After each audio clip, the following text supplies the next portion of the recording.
Let's Talk Oculus is brought to you by, well, you. If you want to know how to support the show, go to patreon.com/playtestvr.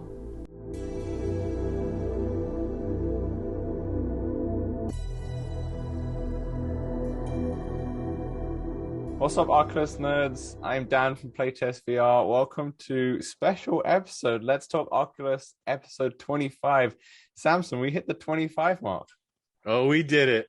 25. We are halfway to 50 and a quarter of the way to the big 100. That was good math then. I could see you were struggling slightly there. Real fast. Yeah, I had to slow down. Well, for our 25th episode, it's been a very, very, very slow news week, but not to worry.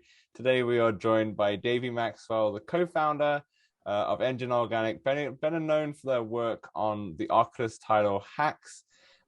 He is a VR game developer and artist. Davy, welcome to the show. How are you doing today? I'm doing well, thank you. Thank you for having me. It's really good to be here. Definitely. We'll be talking to Davy about his VR journey, a little bit into H.A.X and see how the development's going on that. I did make a video of it a few months ago now on the Playtest VR channel, and I had a super amount of fun. So we'll talk a bit about that. But as first, a little housekeeping. Audio listeners, you can see the video version at the Let's Talk Oculus YouTube channel. And for you video watchers, the episode is on all good audio platforms and some rubbish ones as well. Also, if you want to be a part of the show, send in your questions at letstalkoculus@gmail.com. That's where we found Davy, sent us an email, and now he's on the show. So if you want to support us at patreon.com/playtestvr. And finally, we have a Discord channel, which is open to everyone, not just the patrons. All the links will be in the description below. All right, Davy, before we get into H.A.X and Engine Organic, let's go right to the beginning. When did you first fall in love with VR? So I first fell in love with VR when I was approached by a VR developer. He was developing a public speaking trainer, which is still out there and available. It's called Ovation. He approached me as an animator and an artist and was like, hey, can you animate and rig an entire audience with photoreal facial animations? And so he basically offered me more money than I'd asked for in order to buy a Rift and buy a more powerful computer. So of course I jumped on that, and I got a cool setup, and I started playing Echo Arena, and very quickly realized that I was really, really good at Echo Arena. And then joined a team, and we ranked number 3 in North America. Oh, wow. And the ESL flew us out to the Oculus Connect 4 event, and we didn't do so well at the tournament, but we had an absolute blast. Nice. And so, yeah, my love for VR really took off playing Echo Arena, and it kind of went back to when I used to play a lot of sports, and VR offered the most sports-like gaming I had ever experienced. Was that the first Oculus? Was that the first headset you used as well? Or yes, yeah, the Oculus Rift was the first one I ever used. You really jumped on in with the VR legs in that one, huh? Oh yeah, yeah. I definitely felt a little bit nauseous at the beginning, but it quickly turned into fun and exhilaration. Yeah, how many times did you puke? Because you obviously you got to the esports arena. You must have been playing a lot of it. Yeah, I kind of got addicted because they had just announced or released their beta, and so I didn't know when they were going to take it off of the available store, and so I was playing 25 hours a week. My work kind of suffered a little bit, but it was all in good fun. Well, yeah, definitely. What was your work before then? Were you still a developer, but for maybe 2D gaming? Where was that? Yeah, so I was an independent animator, and I did rigging and animation for indie games. So I was kind of floating around on the internet, getting jobs here and there. And then I got discovered by Jeff Marshall from Ovation, and he basically was like, hey, you're really good at this, and took me under his wing and offered me more money than I had been asking for, and yeah, There so we are. started VR development, and it was great fun. How was the transition from I guess indie titles or 2D titles to a VR? Was it a big learning curve, or is a lot of the concepts generally the same? It was really exciting in that I got to see my art up close and in a whole new way. I got to walk around it and appreciate it and see all of the glaring mistakes I had made, because everything in VR just gets blown up by 10 times. And so that really pushed me as an artist to get better at what I do. Right. I see. I see. And then you went from artist, but now you also do VR game development as well, right? It's not just the art. Yeah, so I'm the only one on our team currently who does art, and I kind of spearhead the vision of H.A.X. So, we all came up with the idea, but as far as like what it should look like and what it should feel like, a lot of that comes from me. And the other two guys, Christian and Kyle, who I'm working with, they are, they're under the hood so much that they kind of need somebody to be in the driver's seat, being like, okay, we're going to go left, we're going to go right. Yeah. So you're more like the project manager as well in a way.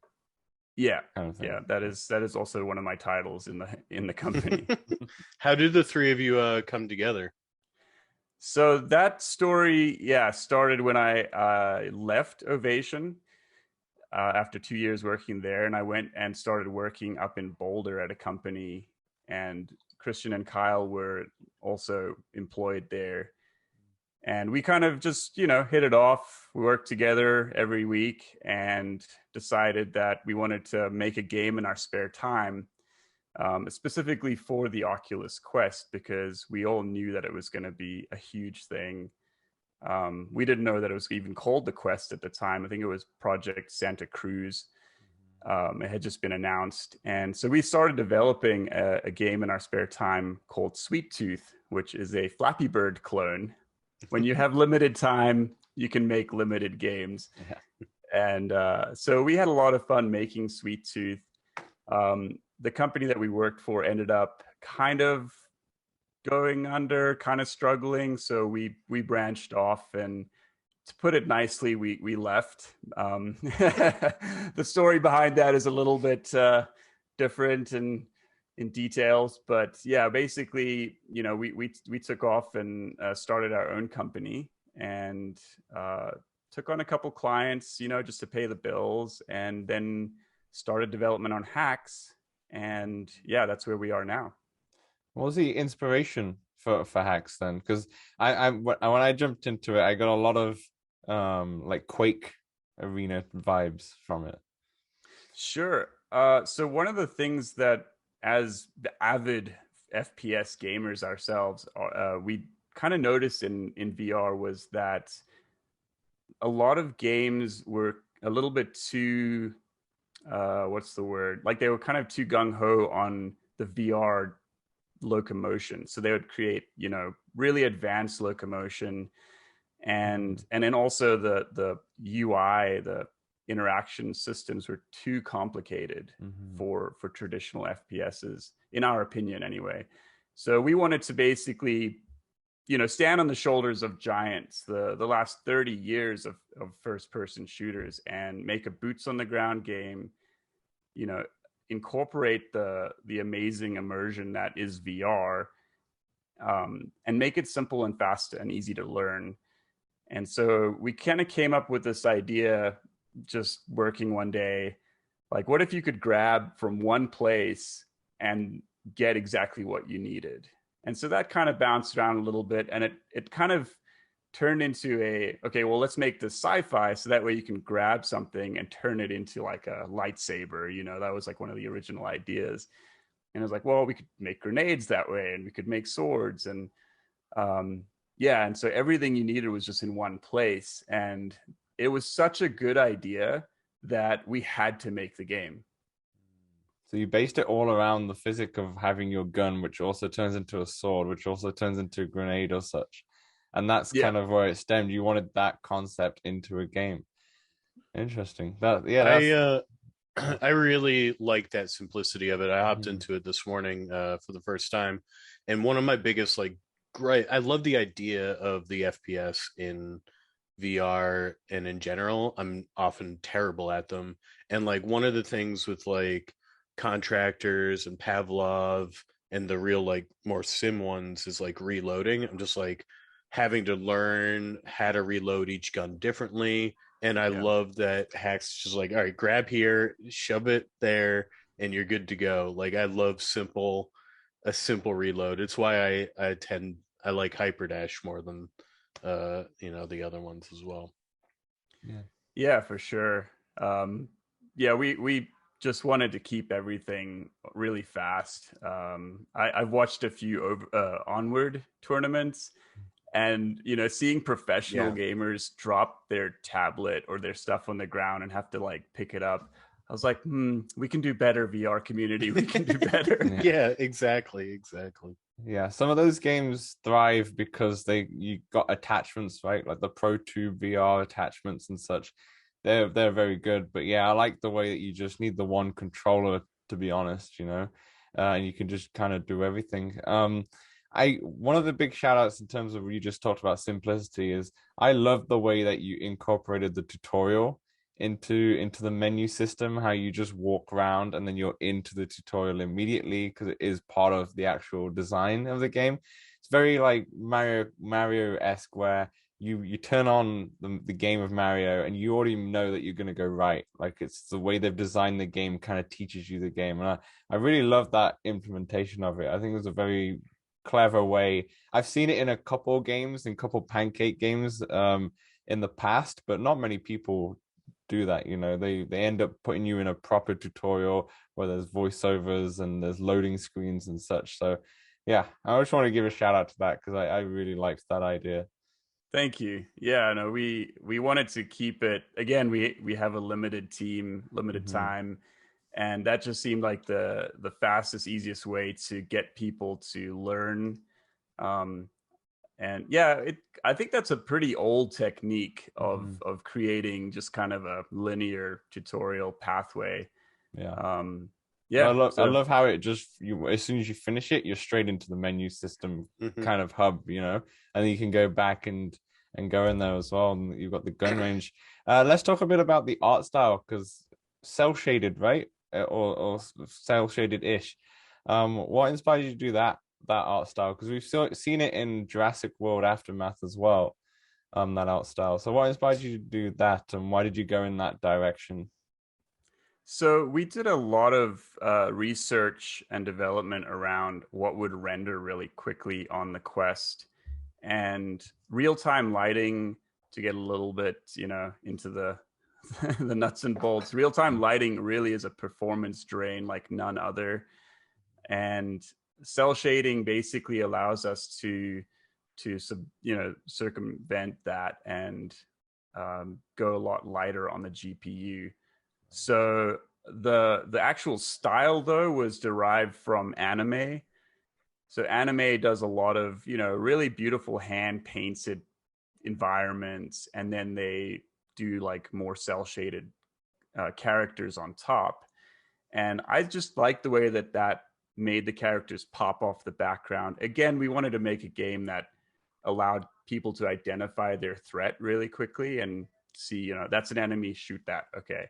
And so that art style lended itself to the Quest quite well, because we basically bake the lighting onto the environments, and Yeah. then the characters are cell shaded and they really pop off the background. Yeah. So yeah. It's a beautiful technique, to be honest. I think a lot of cell shaded games out there people start to love. I think talk about Zelda, which one of them was cell shaded. The Jurassic World is so kind of beautiful, and it's interesting how a lot of VR games they try and go for more of a realism, especially in first person shooters. So it's kind of refreshing that you've gone with this take. The game's very very fast, very fluid, right? How did you combat motion sickness? Because I've realized that we're in bubbles in a way. So for example, I know Samson, you could run into most games and not get sick, if not all of the Yeah. games, right?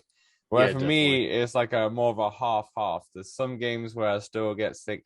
Even with hacks, I wasn't really sick, but I thought maybe 15 minutes to 30 minutes, and I was like good for a little bit.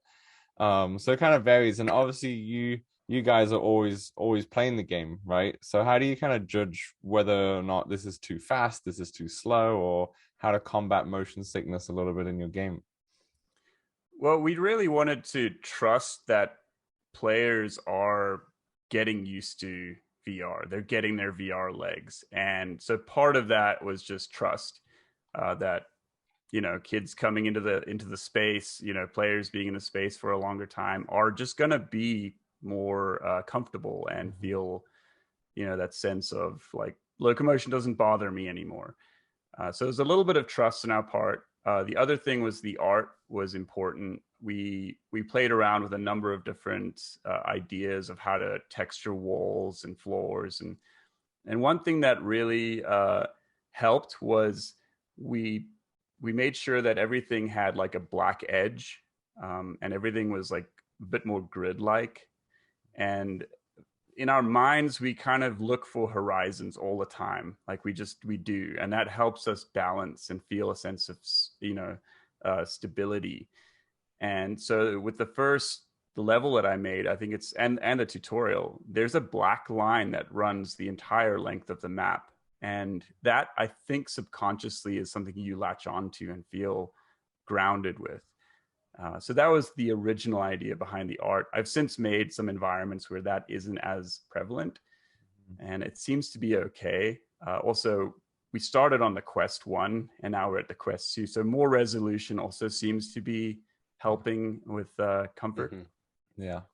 Yeah. Another big thing I noticed playing some other games was that many games they'll tile textures, so they'll basically just repeat a pattern over and over again. Yeah. And I found personally that made it really difficult to run past, and you get this kind of strobe effect, and that made me feel uncomfortable. So I purposefully avoided any kind of like over tiling or just obnoxious patterns. So everything's quite clean. It's interesting to hear different developers' takes on motion sickness, because there is many different ways to do it. I remember speaking to a developer in Spatial Ape before, and he was talking about potentially putting, say you're in like a spaceship or something. There's a window on the right which has pass-through involved, so you can kind of see your actual real world to prevent motion sickness there. Like if you're feeling a little bit sick, you look out and you can see your actual world. I don't know if maybe that's something more in the future with AR kind of incorporate that, but it's interesting with hacks as well. It's like, do you think, obviously this is way off, because we have some, you're working super hard with a team of 3. You see maybe in the future something like Space Pirate Arena could be something like hacks could do, where you could have a 10 by 10, because that, I assume that would eliminate a lot of motion sickness, having like a full hall to run around in, right? Yeah, I mean, I think it'd be pretty easy for us to create a what do you call that? Like a in place arena. Yeah, like a physical area. I don't see that being a problem for us at all. It might actually be easier in some ways. It's more on a demand. Yeah. I mean, I don't know, like the whole, going to a basketball court and setting up a place to play with your friends, it feels a bit like a barrier to entry for a lot of games. So I still haven't been able to do it. So yeah, me neither. Yeah, I don't know what to do really. Do I just rent out a gym space? And I guess that's the only way. I think I saw a few of the VR content creators in the UK for, I think, EGX. They took one of the conference rooms and just all of them just played a bit of Space Pirate Arena, which was pretty cool. But yeah, it's only in certain aspects where you'll be able to get that, and once again, it's a barrier of entry. Let's go through the hacks timeline a bit. So you started development in 2019. 2020, April 2020. April 2020. So you basically started on the Quest 1 and then moved on to the Quest 2. Big difference Right. development wise? Right with the pandemic. Oh yeah, we all just got locked in and put our heads down and started working. Maybe a blessing in disguise. Yeah, a little bit. No distractions. The difference between the Quest 1 and the Quest 2 was just more freedom, more power, more resolution. It was just better all around. It's a fantastic headset. Yeah. Did you find that with the Quest 1 you had to limit a few of your assets, and then the Quest 2 kind of unlocked that you were able to put it in, or is it still? It's just that the Quest 2 can just run better, so you have that freedom. Yeah, we basically wanted to get a maximum frame rate on the Quest 1. So we hit that goal, as well as get, a certain amount of characters on screen at the same time. And so we built the game with those constraints in mind. And then once Quest 2 came along, it was like, oh, okay, let's go. There's more headroom. We can push this thing a bit harder. So our game will still run just fine on the Quest 1. Yeah. And now with asynchronous space warp coming out, that's the frame between frames kind of a thing. That might give the Quest 1 players a lot of frame rate. Can you talk a little bit more about that? I feel like me and Samson might not know much. Yeah. So I've read and watched a few videos on asynchronous space warp, and it looks like it'll be a really good boost for a lot of games. The one thing to compare it to, for example, is a bit like your TV in your living room. They have these features built into the TV that will basically add frames. So like a show might be 30 frames per second, but your TV is rendering it at 120 frames per second. And so what it's doing is it's interpolating between the frames what could be there. And so sometimes you get this like weird kind of, I don't know, it's like a ghosting blur type of thing. Yeah, ghosting. Yeah, ghosting. So you get this ghosting, and I'm afraid that asynchronous space warp will basically create a bit of ghosting on games where there's a lot of fast-paced movement, things are crossing your face, because it's having to guess from this frame to this frame what's in between. And so we're trying to keep our frame rate as native as possible with H.A.X in order to avoid that. But I think for a lot of games and applications, it'll just really be fantastic. Yeah, definitely. Is H.A.X on the Quest 2? Is it running at 90 hertz? That's a good question. So we have got it to run at 90 hertz. Whether or not it still runs at 90 hertz, we haven't tested the frame rate in a little bit. Okay. But we're doing a really good job of keeping it under, to get a little nerdy, under 100 draw calls. So we'll have a big environment, we'll have a bunch of characters, and it's still under 100 draw calls, and that seems to be the trick. And so I think we have reached 90. I've played it at 120 frames per second, but I wasn't like actually analyzing the specs and the data. Yeah, I think for me, I can't really tell. Going from 90 to 120, I don't know if I'm just not that technical, but I don't really know. Can't really tell too much of a difference. I guess there's certain aspects. I definitely saw the difference between 90 and 72, though. That was a huge difference. Yeah. But I also have a hard time telling the difference. But I know our patron Kai, he can 100%. I feel like he can tell each frame. Like he's like, I could tell the difference between 90 and 100. Yeah, I don't know if I'm there yet, but so in H.A.X you came out with a single player demo first, which had 1 map, 2 maps, and I believe it has 3 maps now, right? Yeah, so we actually have 4 maps now. The one hasn't been pushed in an update yet. So yeah, we have some spoilers on our Discord. But we're kind of holding back on a little bit of the content for the actual release at this point. So we have a bunch of other stuff up our sleeves. But but yeah, right now there are 3 maps available on the H.A.X demo.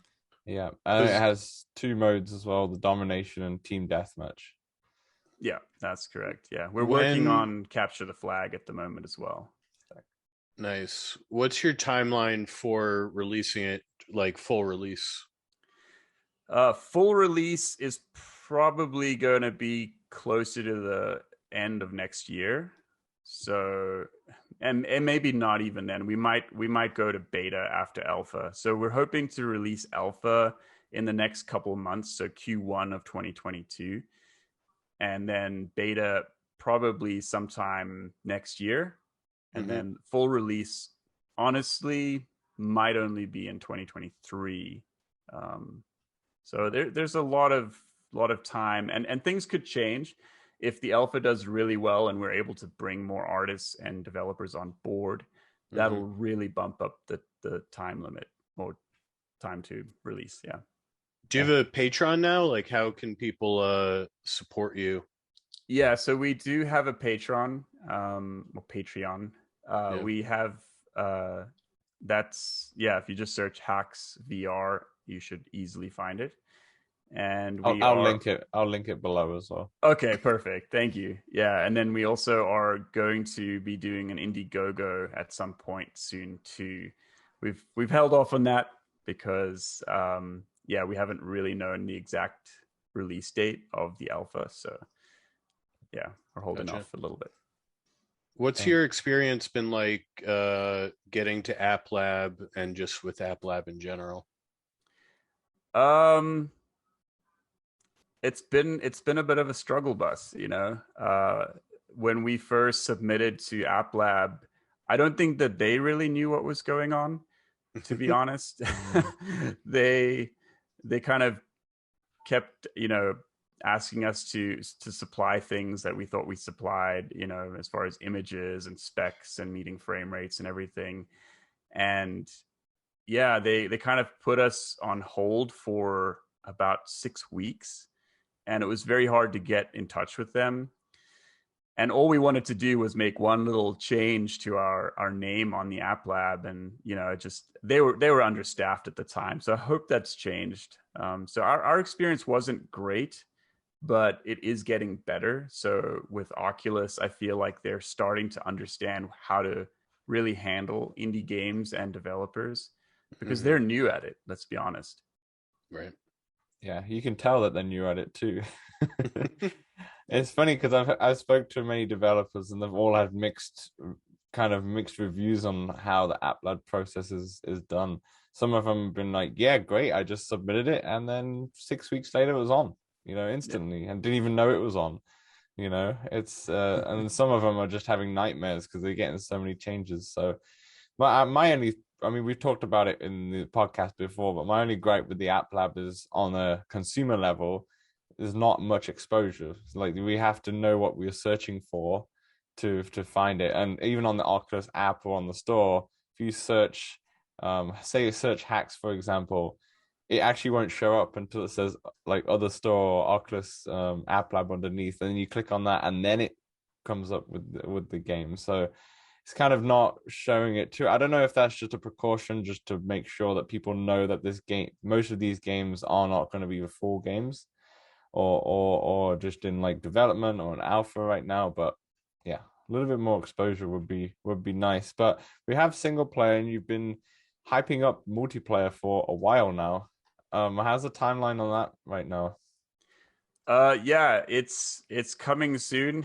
That's the old it's coming soon joke. But we've actually gone through 4 versions of multiplayer programming. Right now we're using something called what's it called? Pun Fusion.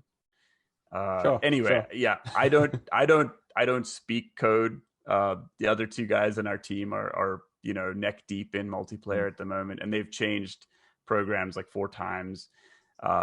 We're wanting to do it right. So a lot of games are peer-to-peer hosting, which causes a lot of trouble if somebody leaves the game or if somebody's network is poor. So we're going to be doing server hosting, and we're also using like one of the latest versions of Fusion, which allows for lag compensation. It allows for much more advanced bullet trajectories, things like that. So we're really trying to do it right. So I know that we wanted to have multiplayer months ago for people to test out, but I think and I hope that our community will be appreciative of our time and efforts in making it right the first time. Definitely. I think if a broken multiplayer in a game is never great, because it's one of those things where you go in and say if you've had a bad first time because it's not been great, you might not try it again, so it's important for something like multiplayer to be right. So that's pretty good. And I assume then, because you've gone through 4 different programs, there's been a lot of problems that you maybe never didn't envision before. I guess that's the whole game of coding, but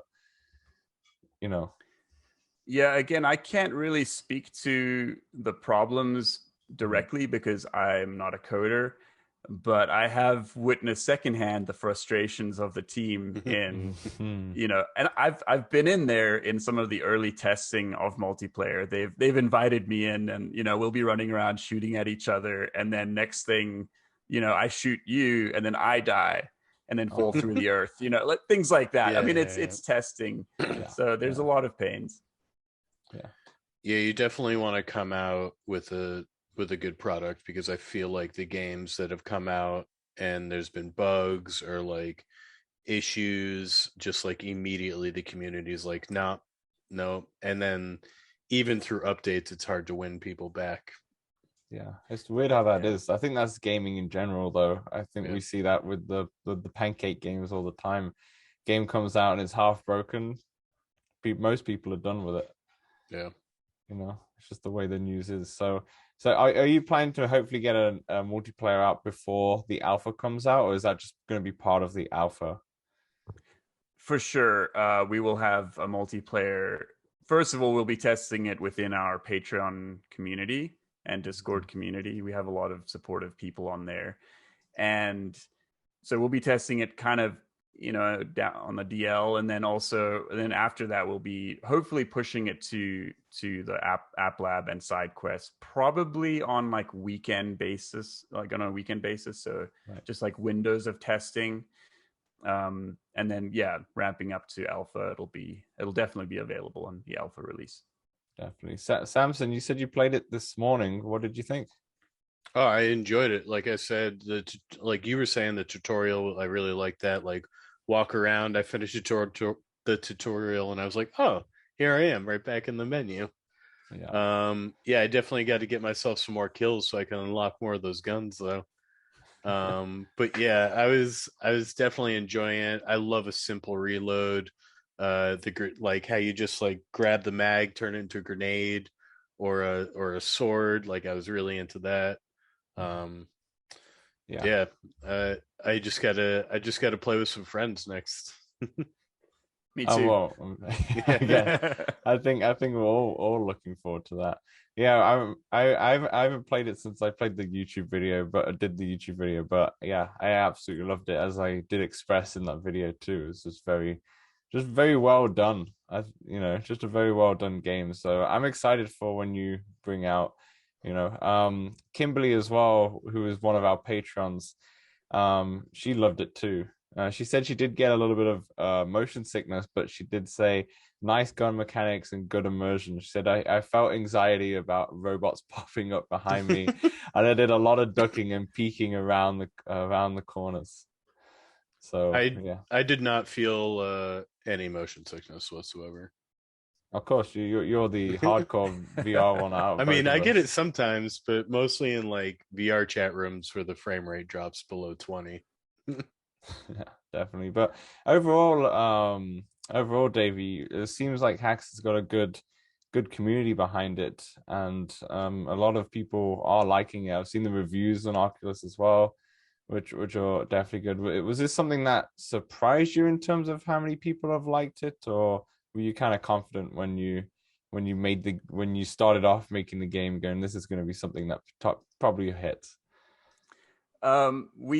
we were hoping that it would be well received. We definitely were blown away at first on SideQuest by just the the reception was fantastic.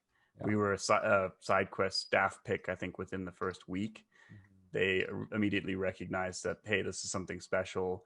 And so, yeah, but when you actually put it up there for the first time, you know, you've got your fingers crossed and you're hoping that it'll be well received.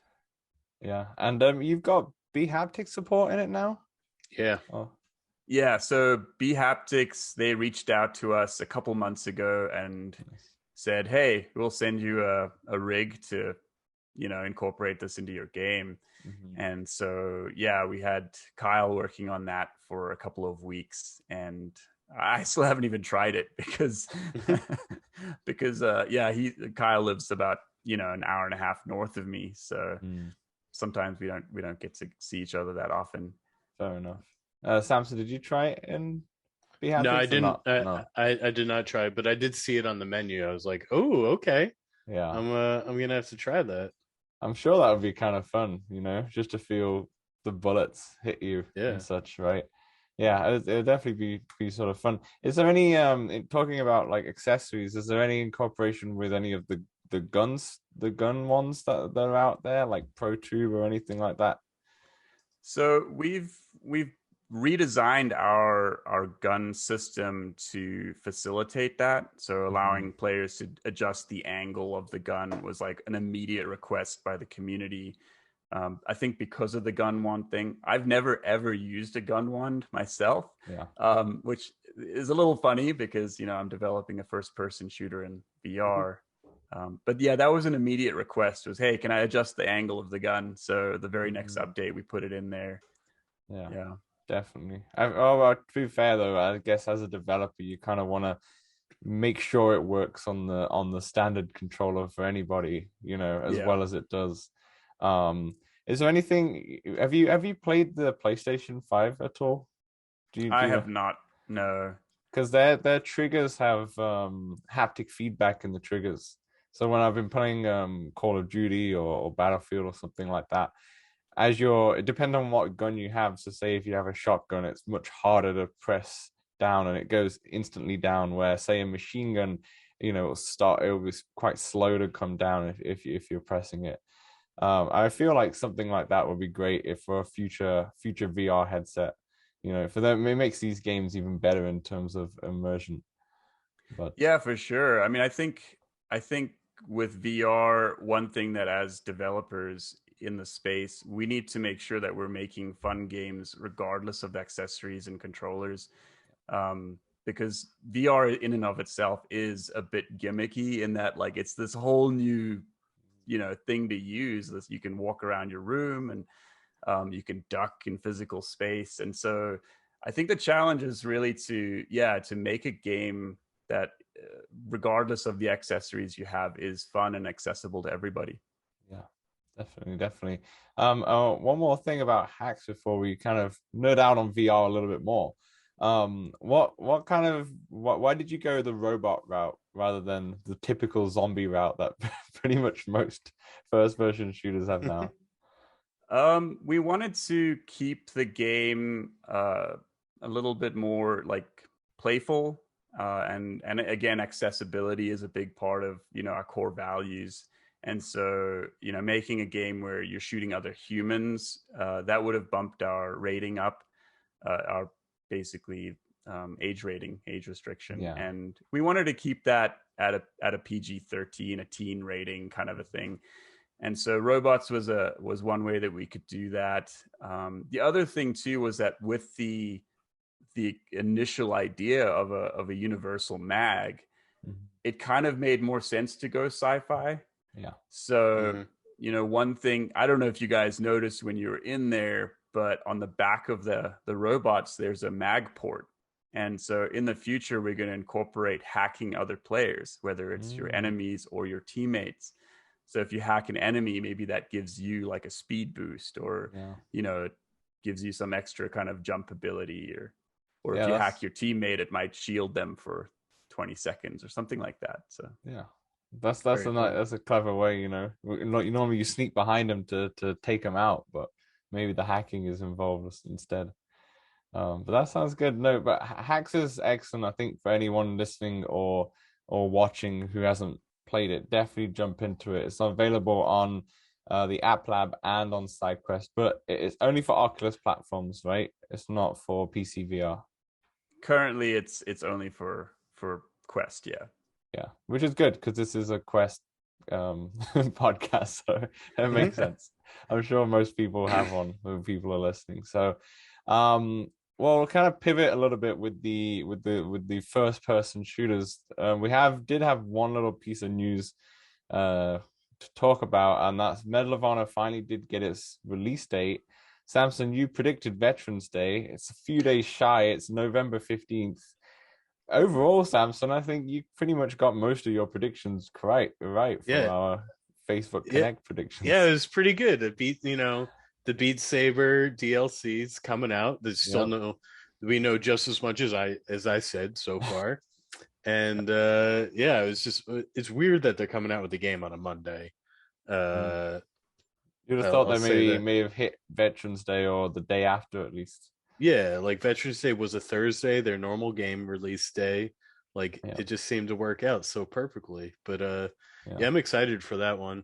Definitely. I'm gonna start soon clearing my 64 gig Quest, getting it down to factory settings just so I can install this. Davey, have you played this game on PC VR at all? I have not played on PC VR, no. Does it pique your interest at all, judging that you're like creating a first-person shooter to see how obviously it's very different, right? But maybe there could be some things that you could take from it. Does that kind of pique your interest? Does that happen now where you jump into a first-person shooter and you're more thinking about how can these work in my game, or although this is rubbish, we shouldn't put this in our game or such? Do you look at it now or still as a gamer? I definitely enjoy playing games. A lot of times, no, I don't take elements from other games, especially if we've already established what we're doing. That obviously, right now it's more a matter of user interface. So a lot of these bigger studios are doing some really fantastic things around the UI. So that does kind of pique my interest in trying Medal of Honor. The other side of it is the cinematic and story element. I love story, and I think, I'd love to see what they do, and especially in the Quest, where you're downgrading your graphics and pulling back on a lot of things. How do you convey a good story and keep that immersion?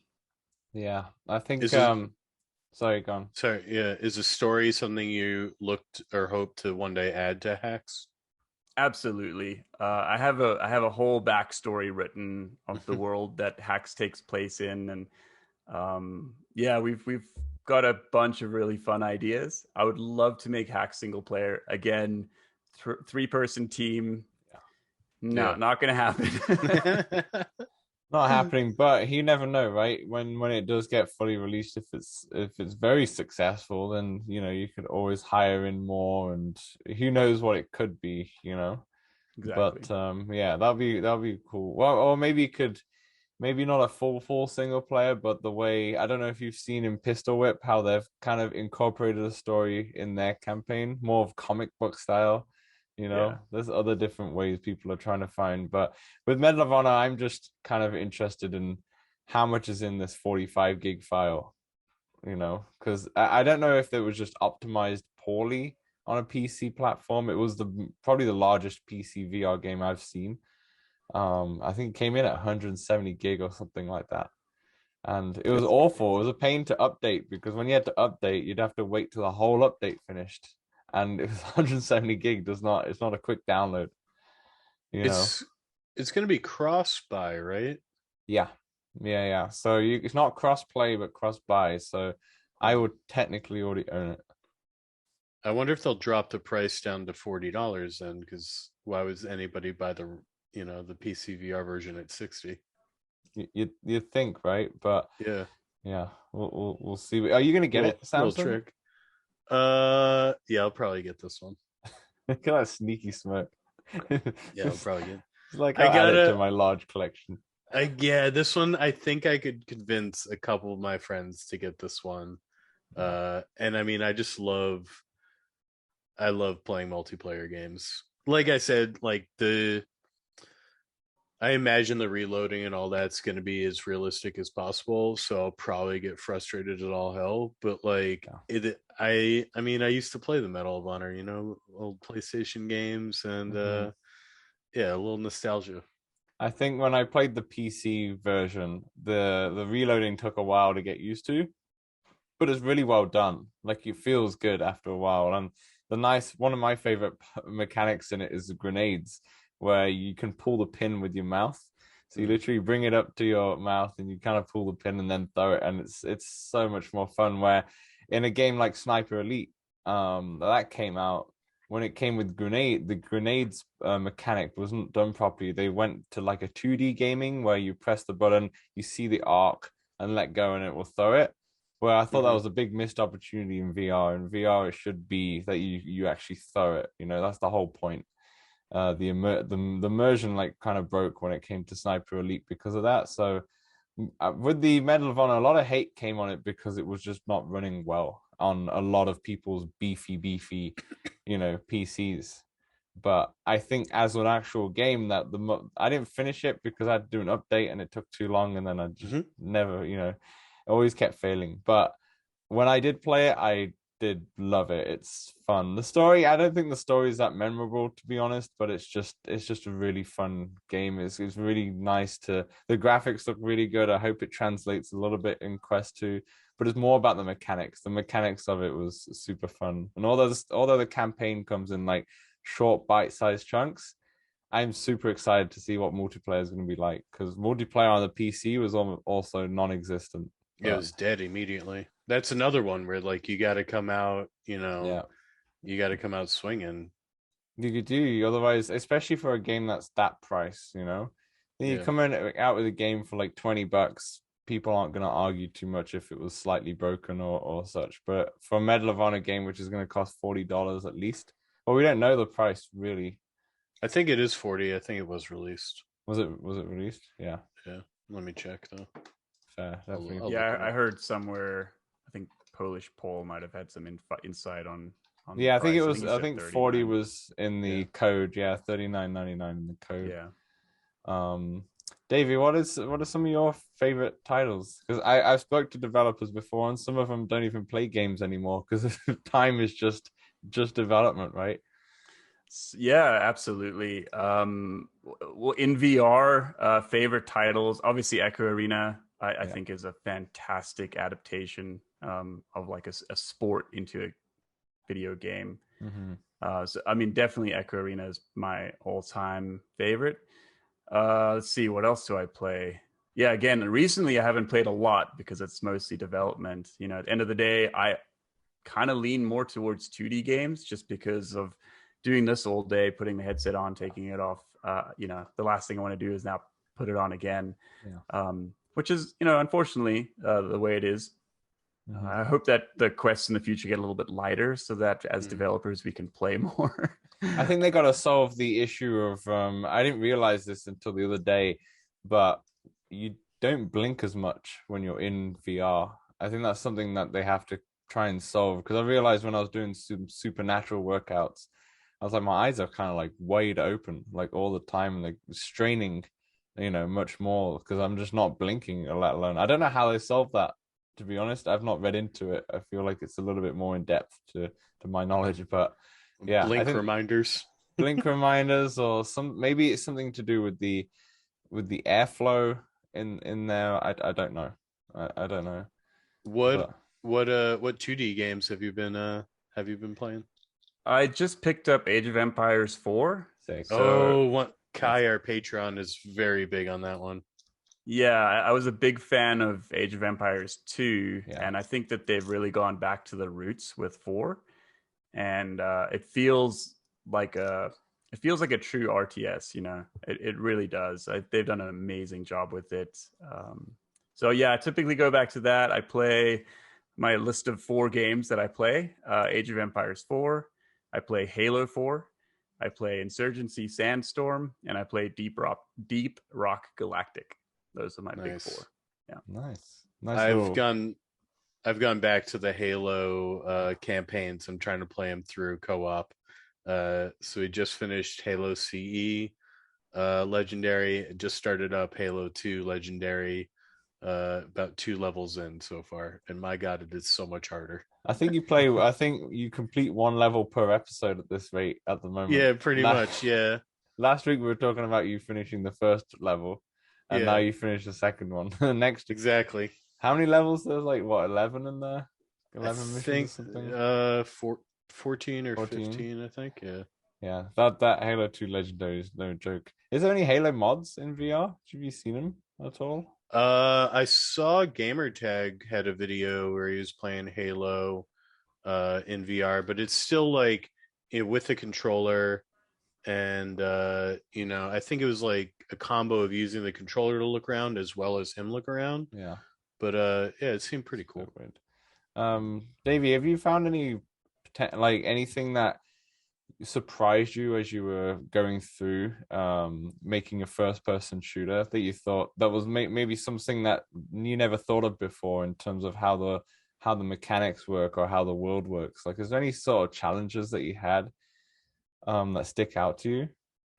That's a really good question. Definitely, I think just the ADS, like aiming down sights, was a big part of that. We initially designed our guns around real world guns. I mean, they still are based. You can see that in our game, based around real world guns.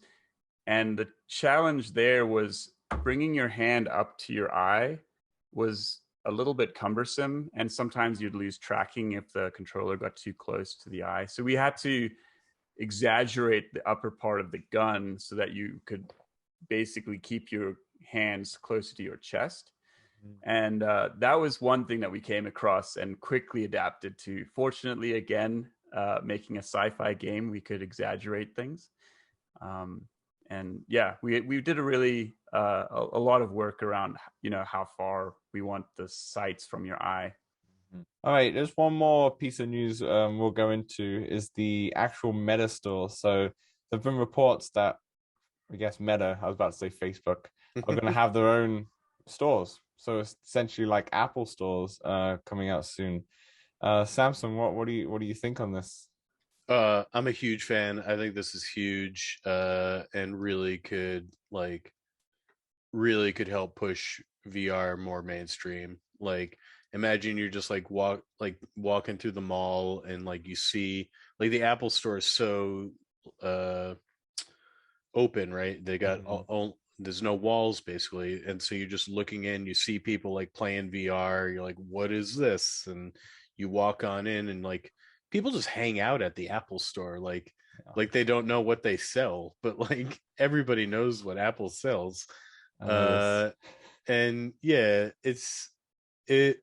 I mean, you got to make sure they do some things right, but yeah, if you get more people testing out headsets, like that's how you get sold. Like my first time in VR, I was like, whoa, like I need to try this out more. Then I realized how much it costs, and then I waited for the Quest 1 without a PC. But yeah, I think it's going to be pretty big, and I just got to figure out how I can get my own franchise Meta store in Boston. Franchise Meta store, definitely.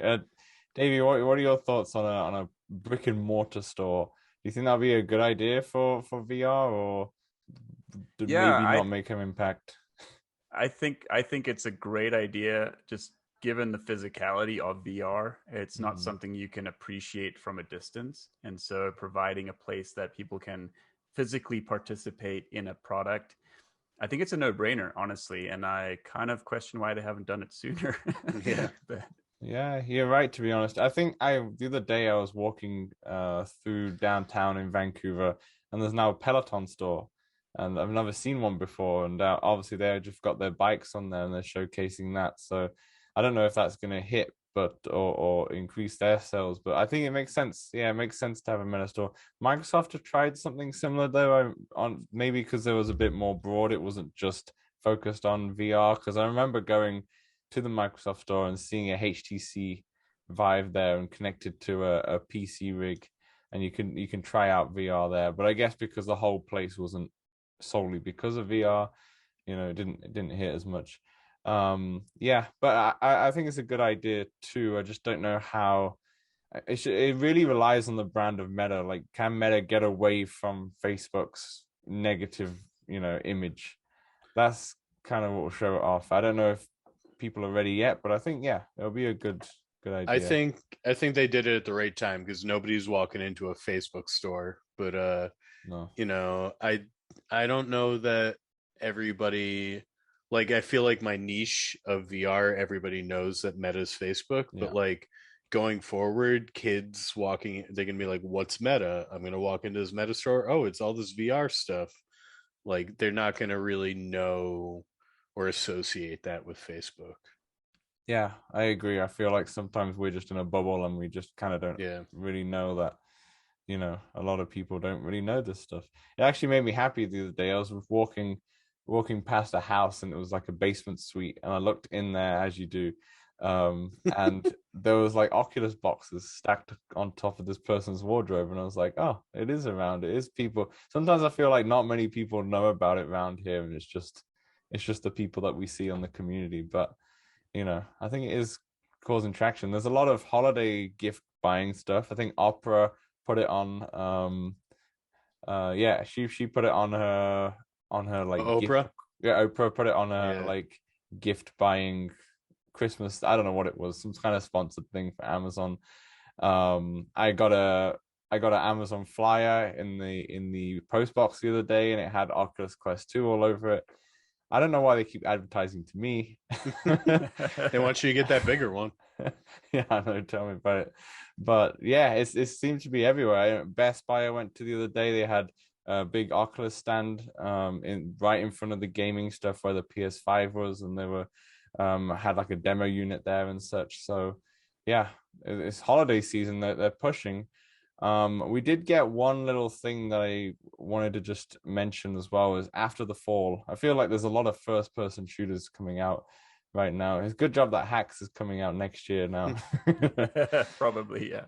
But let's just wrap up the conversation with a little bit of After the Fall talk and see what you guys' thoughts are, because it is probably one of the most anticipated games coming out, which is out on almost every single VR platform apart from the Quest 1. December 6th, I believe, is the release date, the first week of December. Samson, there was a few rumblings about After the Fall this week, because a lot of content creators got to play it, included Mateo 311 and such. What did you think of it? Oh, it looked great. I think all the content shown was just like, it wasn't their personal recordings. It was all from After the Fall. And I think it was all, or Vertigo Games, right? And it was all PC VR footage. So I'm definitely curious how it'll look on Quest 2. But it looked great, and I'll probably try to play this on the PC anyway, because of how good it looked. And I think it has crossplay anyway. Yeah. It has crossplay anyway, and I think I'm wondering how big the file is. If Battle is 45 gig, I wonder if this is going to be on the tail end as well. Well, because it looks like something with a hell of a lot of assets and lighting and stuff going on. Davey, have you seen anything about After the Fall at all? Has it piqued your interest at all? Yeah, I put together a top 10 list of games coming out soon, and that was definitely up there. So I've done a bit of research into it. It looks really good. Looks very appealing, and it looks like a solid game. It doesn't look like a milsim kind of like, let's try and make things really complex. It looks like a fun game, and I'm excited to try it out too. Definitely, it looks like they're definitely taking their time, and I mean, it has been delayed before as well, and they kind of want to make sure that it comes out right as well.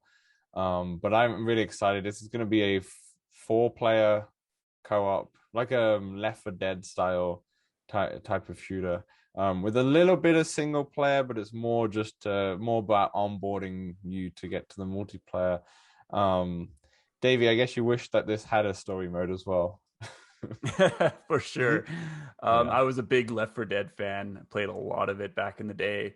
So this is definitely something I'm going to check out and hopefully jump in with some friends. Yeah, definitely. Samson, you been playing any much VR at all? Yeah, what have I played this week? Hop into Hacks a little today. Got in some mini golf games this week. And then at work I started bringing the Quest because sometimes I have like an hour break in the day, and I'll park my car in the parking. It's usually like dusk, so I'll park and then I'll make my play space the parking space next to mine. And I've been getting in some synth riders and pistol whip just to keep active because I'm in the car all day. So you're just in the parking lot, just waving your arms like a Yeah, madman. 100%. Yeah, I tried to get in like the corner, but I'm sure people have seen me playing.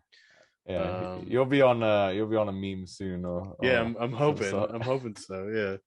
And then outside of VR, I finally watched Squid Games, and as we've mentioned, I finally beat Halo 2 level 2. Very, very, very good. Davy, thanks a lot for coming onto the show. It's been nice to talk to you and kind of hear a bit more about hacks and what's going on there. I'm definitely super excited for multiplayer. Yeah, thank you so much for having me. It's been great to actually see some more people in person, even though it's Zoom. To just to touch base with some folks in the industry. I've listened to a number of your podcasts. I always love what you guys have to say and like the kind of back and Thank forth you. that you have. It's fun. So I really, really appreciate you letting me on here, and I've had a great time. Definitely. Hopefully one day we can do some of these podcasts in VR. I just haven't found a perfect way to get a good recording of it, and also VR Verdict are doing a good job in Spatial Ape, to be honest. Have you been Yeah. on the VR Verdict show yet? Me personally, no, I have not yet. Oh. I was interviewed on Spatial Ape a number of months ago, but they hadn't set up their podcast at that time. Yeah, I'm sure PJ will have you on soon. Always a great person. I think I always plug the VR Verdict and PJ. In Yeah, that, we're and playing with Wiki. them tomorrow, so we'll put in a good word. Yeah, definitely. I think PJ will probably live stream that, to be honest, on his VR Verdict. So if anyone wants to jump into some multiplayer sometime on tomorrow, this is the podcast already out by this point, so Yeah. don't worry about it.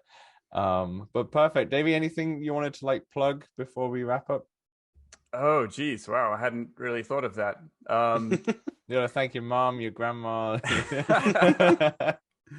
I guess I would just say, thank my partner Aaliyah. She's basically been floating me for the last year and a half, as well as some great investments in crypto, and then also Kyle's wife Gabby has also been a tremendous support for Hacks, and we could not have done any of this without her and Aaliyah. Awesome. And we'll have all the links to Discord, the Patreon, and obviously the SideQuest and the App Lab links for Hacks all in below. And also the video that I posted like a few months ago, because you can see me when I was playing it. A little bit of an earlier build, but still same kind of point across. But thanks a lot, Davey. Appreciate it. And of course, Samson as well. Thanks for joining us as always. And we'll chat to you next week where we'll have yet another guest. We want to H.A.X full of guests so far. So it's been a good fun while the VR news has been very tame. So anyway, enjoy deleting all your stuff off your 64 gig Quest for anyone who's in the same problem as me. And we'll chat to you next week.